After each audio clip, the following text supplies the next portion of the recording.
আসসালামু আলাইকুম। মেজর মুজাফফর গ্রেপ্তার হয়েছেন।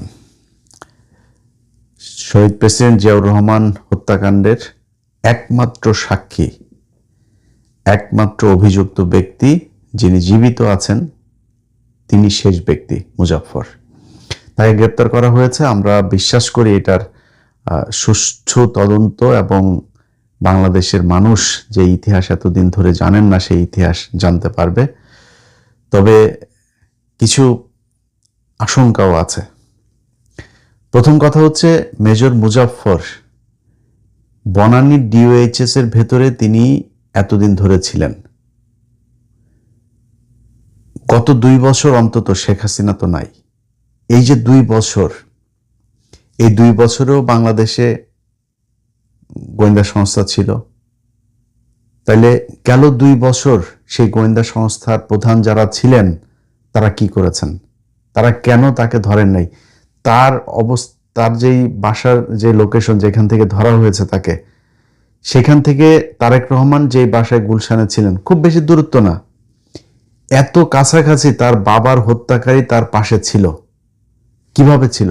এই প্রশ্নের উত্তর খুঁজে বের করা দরকার। আমরা এটার জন্য সেনাপ্রধান যিনি আছেন, যেহেতু বিষয়টা ডিওএইচএস এর ভেতরে, এটার জন্য সেনাপ্রধানকে জিজ্ঞাসাবাদ করা দরকার। সেনাপ্রধান আজকে দাড়ি রেখেছে কয়টা, এই জন্য বাংলাদেশের মানুষ সব ভুলে গিয়েছেন। এইভাবে ভুলে গেলে কপালে বিপদ আছে আবারও। এই ওয়াকার সেই ওয়াকার যে কিনা তার সংস্থার ভেতরে, তার বাহিনীর ভেতরে সদস্যদেরকে দাঁড়িয়ে রাখতে দেয় নাই।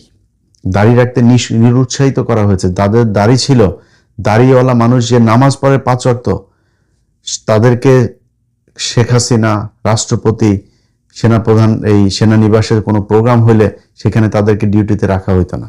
আমার নিজের রিলেটিভ, তার বাবা, আমার ভাই, আমার ভাগ্নে একজন, সে হচ্ছে গিয়ে আপনার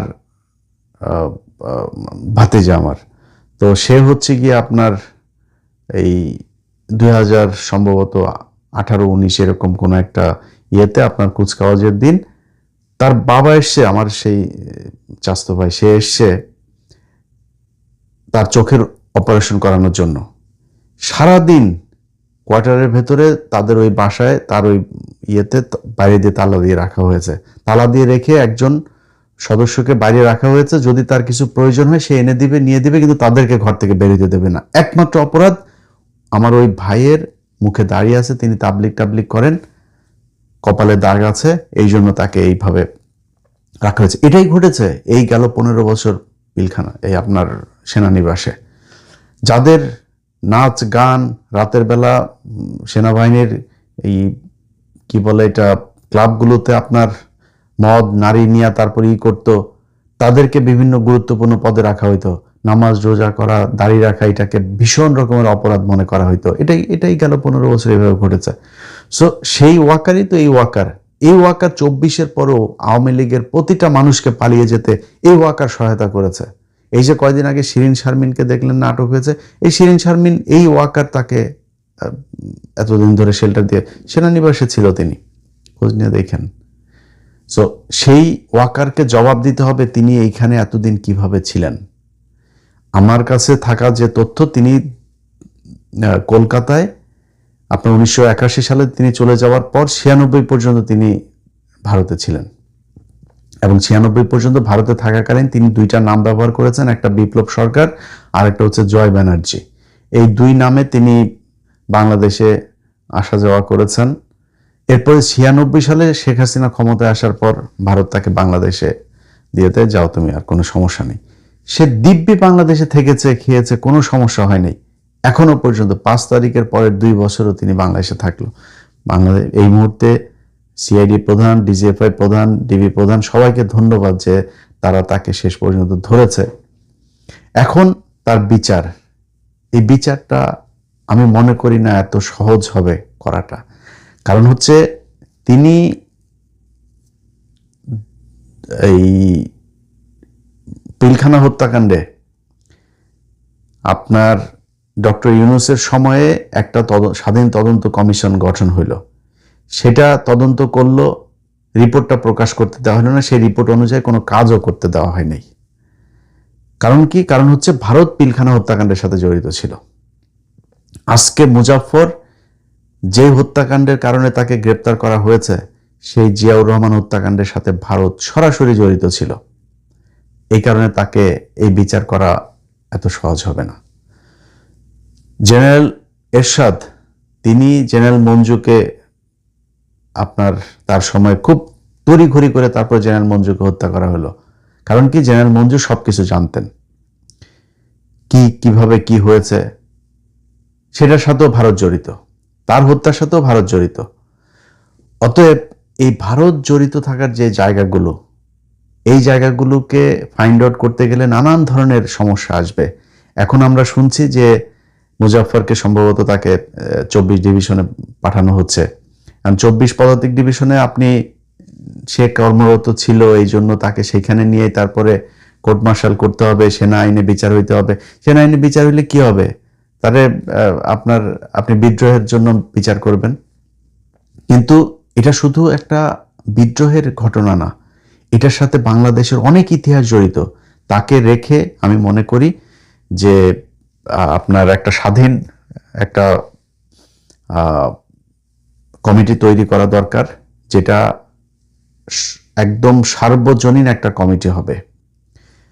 এটা করে তারপরে তাকে দিয়ে ইতিহাসের কোন কোন জায়গায় কোন কোন ঘটনার সাথে সে জড়িত, ভারত কিভাবে কেন তাদেরকে দিয়ে জিয়াউর রহমানকে হত্যা করিয়েছিল, এরপরে কি ঘটেছিল, মঞ্জুকে কিভাবে হত্যা করা হলো, কেন হত্যা করা হলো, এরশাদের সাথে এতদিন ভারতের কি কি ডিল ছিল, এরশাদকে দিয়ে কি কি করানো হয়েছে, এই পুরো ইতিহাস তাকে দিয়ে খুঁজে বের করা সম্ভব। যে কারণে এই ঘটনাটা শুধুমাত্র জিয়াউর রহমান হত্যাকাণ্ড কিংবা ওই সেনা বিদ্রোহ হয়েছিল ওই দিন 30শে মে, শুধু এটার মধ্যে সীমাবদ্ধ থাকলে হবে না। এটার জন্য আমি মনে করি তারেক রহমানকে আরো বেশি কি বলবো যে দায়িত্বশীল এবং সতর্কভাবে পদক্ষেপ নিতে হবে। আজকে সকালে দেখলাম যে তারেক রহমান আমার দেশ পত্রিকা একটা নিউজ করেছে, সেখানে তারা পররাষ্ট্র মন্ত্রণালয়ের একজন ঊর্ধ্বতন কর্মকর্তার উদ্ধৃতি দিয়ে বলেছেন যে তারেক রহমান ভারত সফরে যাচ্ছে না। আমার জন্য আজকের দিনের সবচাইতে সুন্দর, সবচেয়ে খুশির খবর হচ্ছে এইটা। তারেক রহমান যদি ভারতে না যায়, এটা বাংলাদেশের জন্য, তারেক রহমান না বাংলাদেশের জন্য যেই জায়গায় ভারতকে প্রয়োজন আছে তার অল্টারনেটিভ রাস্তা খুঁজে বের করা দরকার এবং ভারতের সাথে সর্বোচ্চ সংকীর্ণতা দেখানো দরকার। তারেক রহমান যাবেন না, এটাও আমার কাছে খুবই সুখবর, এই দেশের জন্য একটা ভালো খবর। তো তারেক রহমান ভারতের সাথে করছে, মুজাফফরকে ধরেছে, 111-এর কুশীলব অনেককে ধরেছে। তার কাছে অনুরোধ থাকবে বিডিআর এর পিলখানার হত্যাকাণ্ডকে কেন্দ্র করে যারা জড়িত ছিল তাদেরকে গ্রেপ্তার করা এবং যে নিরীহ বিডিআর সদস্যরা এখনো পর্যন্ত জেলখানায় আছে, প্রায় 450 মানুষ, তাদেরকে বের করে দেয়া। তাদের একটা বেঞ্চ গঠন করার জন্য তাদের শুনানি করা যাচ্ছে না। অতএব সরকারের কাছে অনুরোধ থাকবে বেঞ্চটা দ্রুত গঠন করে তাদের শুনানির ব্যবস্থা করে তাদেরকে ছেড়ে দেয়া। অনেকের 10 বছর আগে তার সাজার মেয়াদ শেষ হয়েছে, সেই মানুষগুলো এখন পর্যন্ত জেলখানায় আছে, তাদের প্রতি একটু সদয় হন। আপনার এই মুজাফফরকে আটকের সাথে ওইটার সাথে সম্পৃক্ত, কারণ ওইটাও ভারত ঘটিয়েছে, এইটাও ভারত, সো আপনি তাদের প্রতি সুবিচার করা উচিত। এই মানুষগুলো অপেক্ষায় ছিল যে হাসিনার যদি কোনোদিন পতন হয় তাহলে তারা মুক্তি পাবে। 2 বছর হয়ে গিয়েছে, 2 বছরে 4টা ঈদ তারা সেখানে পালন করেছে। তাদের প্রতি কোনো সরকার বিরোধী দল কেউই সদয় হয় নাই, এটা নিয়ে কেউ কথাও বলে নাই, এটা নিয়ে কেউ দাবিও তোলে নাই শক্তভাবে সরকারের কাছে। এখন পর্যন্ত সংসদেও কোনোদিন কেউ এটা নিয়ে কথা বলে নাই। অথচ উচিত ছিল 5 তারিখেই তাদের সবাইকে বের করে দেয়া। যারা জেনুইন হত্যাকারী তাদেরকে খুঁজে বের করেন, এটা সবাই জানে, তাদের বিচার করেন, এটা একটা। আর যেই ঘটনায় মুজাফফরকে আটক করা হয়েছে সেই ঘটনাতেও আমি মনে করি যে 2 দিন আগে কনক সারোয়ারের ফেসবুক পেজে দেখলাম যে তারেক রহমান মাদারীপুরে গিয়েছেন, সেখানে তার গাড়ি বহরের উপরে পাথর, ইট বা কিছু একটা গাড়িতে নিক্ষেপ করা হয়েছে। তো যেখানে পাথর বা কোনো কিছু ঢেলা দেওয়া সম্ভব হয়, সেখানে তো গ্রেনেড মারাও সম্ভব। তাইলে সিকিউরিটিটা দেখভালের দায়িত্ব কার ছিল, কারা দেখেছে, কেন এই সিকিউরিটি লিকেজ কেন হইলো, কেন এটা ধরা যায় নাই, কেন এটা নিয়ন্ত্রণ করা যায় নাই, এই জিনিসগুলো আমার মনে হয় আরো বেশি শক্তিশালীভাবে, আরো বেশি সুন্দরভাবে করা উচিত। কারণ হলো আপনার তারেক রহমান যখন ইন্ডিয়ার সাথে আপনার চোখ তুলে তাকাইতে যাবে, নিজের অধিকারের কথা বলবে, মানে বাংলাদেশে শেখ মুজিবের কিন্তু শেখ হাসিনারা যেগুলো বলে, শেখ মুজিবের কিন্তু সেগুলোর বাইরে কিছু গুণ আছে যেগুলোরে শেখ হাসিনা খারাপ বলে। শেখ হাসিনা যেগুলোরে ভালো বলে সেগুলো হলো শেখ মুজিবের খারাপ গুণ। শেখ মুজিবের ভালো গুণ কি ছিল? শেখ মুজিব কোনোদিন পাকিস্তান ভাঙতে চায়নি। শেখ মুজিব শেষ পর্যন্ত চেয়েছিল এই পাকিস্তানের সাথে আবার সেই ওআইসিতে গিয়ে যোগ দেয়া, পাকিস্তান প্রধানমন্ত্রী ভুট্টোকে আপনার বাংলাদেশের সফরে আনা, এগুলো কিন্তু ইন্ডিয়া ভালো চোখে দেখে নাই। এই জন্যই শেখ মুজিবকে হত্যায় ইন্ডিয়া জড়িত ছিল এবং এটা ঠেকানো যায় নাই। সো ভারত সবসময় তার বিরুদ্ধে যেই চোখ তুলে তাকাবে তাকে তারা হত্যার চেষ্টা করবে। তারেক রহমানকে এরকম কোনো কিছু করলে আমি অবাক হব না।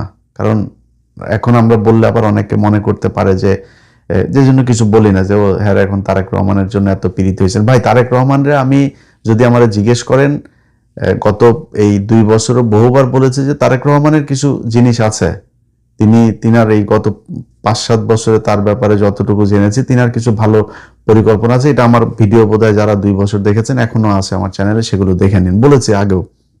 কিন্তু তার আশপাশের কিছু লোকজন এখন ওই যে জাহেদ মায়েদ এগুলোর এই করা হয়েছে, তো এগুলো আমার কাছে ভালো লাগে না। এবং নির্বাচনের আগে তারা যেভাবে কথা বলেছে সেগুলোর বিরুদ্ধে আমি সরাসরি জামাতের পক্ষে অবস্থান নিয়েছি। তাদের কারণে, এটা আমার সমস্যা না, এটা তাদের সমস্যা।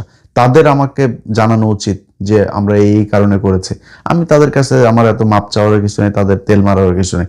তারপরেও তারেক রহমান এখন প্রধানমন্ত্রী এবং এই নির্বাচনের পরে যে পদক্ষেপগুলো নিচ্ছে, এই পদক্ষেপগুলোর কারণে তারেক রহমানকে আমি সাপোর্ট করি এবং আমি চাই তারেক রহমান সারা জীবন ক্ষমতায় থাকুক, আমার কোনো সমস্যা নাই। এখন এই মুহূর্তে যদি তারেক রহমান মারা, মনে করেন জামাত ইসলাম, তারা এত ছাড় দিচ্ছে কেন? তারা ছাড় দিচ্ছে কারণ তারা জানে যে এই মুহূর্তে যদি নাকি আমরা বিএনপিকে আওয়ামী লীগের সাথে মিশতে দেই তাহলে এই দেশটা আবার সেই ইন্ডিয়ার পেটে যাবে। সো তার চেয়ে বেটার আমরা বিরোধী দল থাকি, তারেক রহমান ক্ষমতায় থাকুক।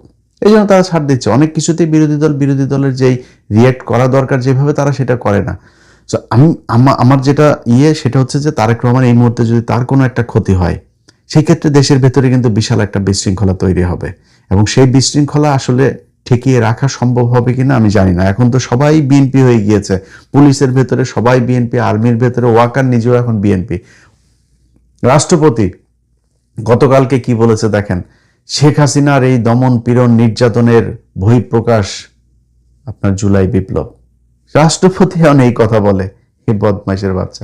সবাই এখন বিএনপি, খালি আমরা হইলাম কি বিএনপি বিরোধী হয়েছি। যাই হোক, তো এই রাতারাতি কিন্তু পরিস্থিতি চেঞ্জ হয়ে যাবে।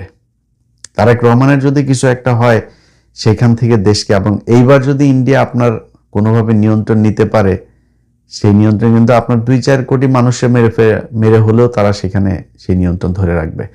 এই কারণে আমরা মনে করি তারেক রহমান এই বিচারগুলো করতে যাচ্ছে, আমরা এটার সমর্থন জানাই, সাধুবাদ জানাই।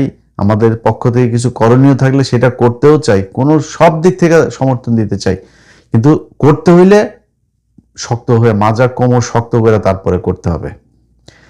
নিজের নিরাপত্তা দেখতে হবে এবং ভারতের সাথে আমাদের এই পর্যন্ত 1971 সালের আগ থেকে এই পর্যন্ত কি ঘটনা, কিভাবে এই যে মেজর মুজাফর, সে নিজে আপনার ছিল, আপনার রক্ষী বাহিনীর সদস্য ছিল, সে রক্ষী বাহিনীর প্রথম কমিশন পাওয়া অফিসার, সে রয়ের সদস্য ছিল। সো এই মেজর জেনারেল মঞ্জুরকে কেন হত্যা করা হইলো, এরশাদের সাথে কি ছিল, সব বিষয়গুলো একদম 71 থেকে এই পর্যন্ত সব জিনিসগুলো আমার মনে হয় এই জাতির সামনে তুলে ধরা উচিত। তো সেটা আমার বিশ্বাস যে তার বিচার প্রক্রিয়াটার মধ্য দিয়ে এই জাতি সেই ঘটনাগুলো জানবে এবং ভারতের মুখোশ আরো একবার তারেক রহমান এই জাতির সামনে প্রকাশ করবে। আল্লাহ হাফেজ।